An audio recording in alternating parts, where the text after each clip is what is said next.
Hi, this is Dr. Will Lane. I want to start with an introduction today on what I think is one of the key essential points of good health, which is the Mediterranean anti-inflammatory diet. And one of the reasons it's called the anti-inflammatory diet is it actually changes the biochemical markers in your body that affect inflammation. And think about not only your aches and pains, but all the health conditions we know of that are affected by inflammation, such as heart disease, asthma, allergies, heartburn. And that's why this diet is so incredibly important and so useful in creating better health. So what we're going to do is give you kind of an overview of this diet, and then as we go through your curriculum and life views, we will try to dive into certain parts of it in more detail and give you specific examples and recipes to help you. But this diet will hopefully give you an overview of where we're going so we can start making changes in your lifestyle to get you healthy. So the key components of this is that it's primarily a plant-based diet. You really want a very high intake of vegetables and fruits, whole grains, beans, nuts, and seeds. When you're choosing an oil, you want to use olive oil. This has a much higher amount of omega-3 and much lower in omega-6, which, as we talk about later, is one of the key components of your body's inflammatory response. You want a fairly high intake of fish and relatively low intake compared to what you may be used to of dairy products, poultry, and red meat. This is actually a picture of olives to, again, emphasize the importance of using olive oil. Now, if you're actually baking, you may obviously not want the flavor of olive oil, and then canola oil would be your next best choice. So let's go into a little bit more detail. I would say for the majority of people, we're trying to get in 8 to 10 servings of vegetables and fruit a day. Now, there's a reason why vegetables are listed first, because you actually want to eat more vegetables in the day than fruit. And a serving, people always ask, what is a serving? And there are some really good places where you can get specific quantitation of what a serving is, but a ballpark estimate is the palm of your hand as a serving. So this may not be quite as daunting a number, 8 to 10 servings, as you may think. If you have half a plate of broccoli, that's actually going to be several servings of a vegetable. And as we look at fruits, people ask, well, fruits are high in sugar. Maybe I shouldn't have a lot of fruits because I'm trying to lose weight. Well, certain fruits are actually fairly low in the glycemic index. Almost all the berries are really good for you. Apples, pears, peaches, and even cherries are all fairly low sugar fruits when eaten as whole foods. And so I think those are great things to incorporate into your diet. I think an important saying in this diet is eat the rainbow. And that means every day you want to get your fruits and vegetables that represent each of the major colors, your reds, greens, purples, and orange color. And that's because these are all different aspects of antioxidants. And you can't store antioxidants if you eat a ton of spinach. It's not going to last you the whole week. Every day you need each type of antioxidant represented in each color. And so that requires a little bit of planning, but this is very important as we discuss later how antioxidants are crucial to your health. Another good saying to help keep you on track is eat meat with less legs. So that means fish is a better choice than chicken, which is a better choice than red meat. A minimum of fish 2 times a week, and ideally more, should be cold water fish and not farm-raised fish. That will actually increase, by cold water fish, you get more of the omega-3 in your diet. You want to, if you do poultry, ideally to make it free range or organic.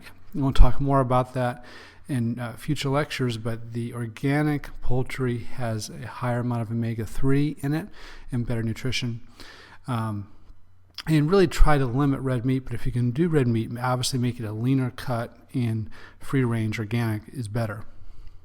So this is bok choy, and you really want to get used to using all different types of vegetables, and this is one of my favorite. It's very inexpensive, and it's great in stir fries. Berries. Every morning I try to start my day and my kids' day with some type of berry, very high in antioxidant, low in sugar. You can see the rich color is, I think, a crucial part of a healthy diet and a great way to start your day.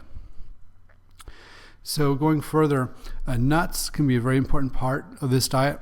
And I'm really not talking about peanuts, which actually is a legume, but nuts such as walnuts, almonds, or pistachios. And these are very high in omega-3. They have good fiber, good protein. They do have a decent amount of fat. Now, it's a healthier fat, but for that reason, you don't want to overdo them. I look at roughly about 8 to 12 nuts a day is kind of the serving that I'm looking at.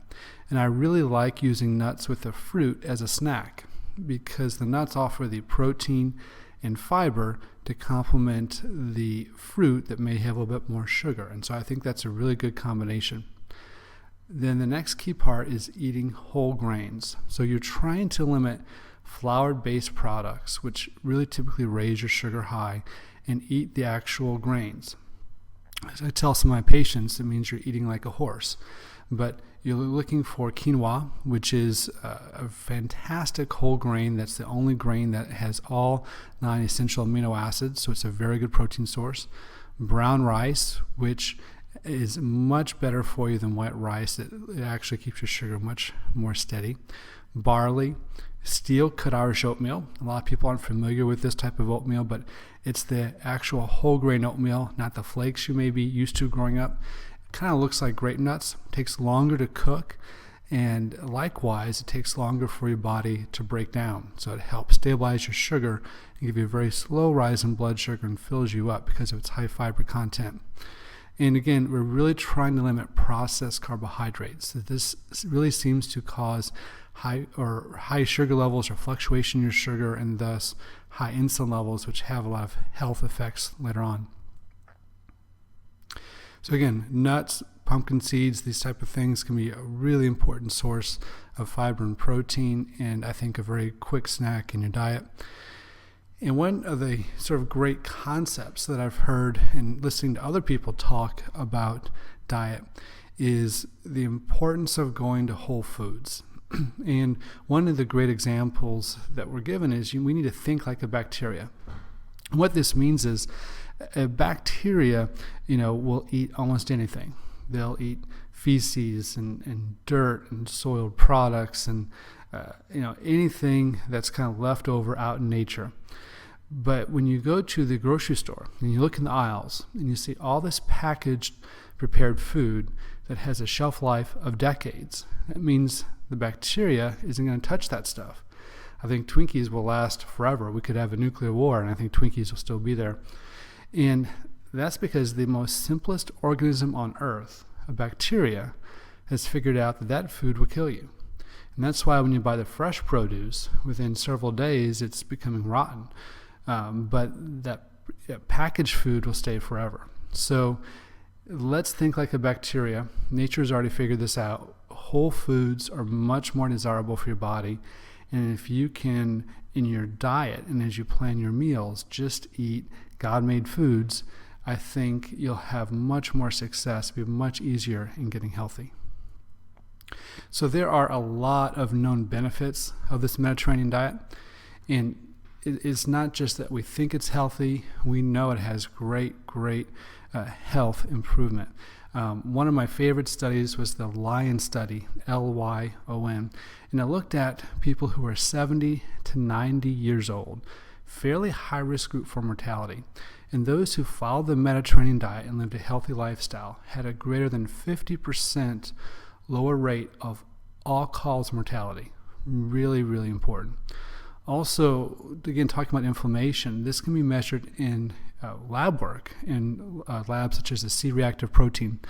And those who follow the Mediterranean diet actually had lower C-reactive protein compared to a more traditional diet. And so we see objective evidence that this lowers inflammation in the body. And I think very important is in heart disease. People who have already had a heart attack who then follow the Mediterranean diet have a reduced rate of a second heart attack. One study that showed this was done in France, about 605 individuals. Again, all of them had already had a heart attack. And half went on a sort of standard low-fat diet, and the other half went on a Mediterranean diet. And those who were on the Mediterranean diet had a 50 to 70% lower risk of recurrent heart attack. Now, can you imagine if there was a drug out there that could do this? It would be the #1 bestseller. And the nice thing is that anyone can get this Mediterranean diet. Your insurance cannot tell you can't get it. It's not going to be out of stock at the pharmacy. This is one of the most crucial things, I believe, in your health that can make a big difference, especially if heart disease is prominent in your family or if you already have heart disease. So why is this diet so healthy? There are, I think, 3 major components to why this diet has such great health benefits, and I want to kind of at least go over those 3, and then we'll dive into these more in the future. The first is its amount of antioxidants. By getting 8 to 10 servings of vegetables and fruit, eating the rainbow, you get the antioxidants you need to shield your body from the effects of oxidative stress. We've hoped in the past that taking a multivitamin could do this, and it just does not seem to be the case. Getting antioxidants from vitamins does not seem to work very well. We know we need to get it from food. In a sense, food can be a medicine, and this is one of the reasons why. Second, as we've talked about, this diet lowers inflammation. It does so primarily by changing the ratio of certain fatty acids that affect inflammation in your body, particularly by raising omega-3. And it actually helps lower your blood sugar. This is the third most important reason for people who are trying to lose weight, who have issues with the blood sugar, is this diet maintains good blood sugar levels by offering low glycemic index foods. And we'll talk about the glycemic index on a future video, but this is the glycemic index is something that tells us how much a food is going to raise your sugar and thus your insulin level. And this diet, by incorporating whole foods and being high in fiber, helps keep sugar levels steady. So I think going forward, realizing the health benefits of this diet really are unlimited, both in making you feel better, helping you live your life better, helping you with whatever medical conditions you may have. I think this diet really can reduce your aches and pains and be an important step forward in you becoming healthy. I hope this overview has helped. Have a great rest of the day.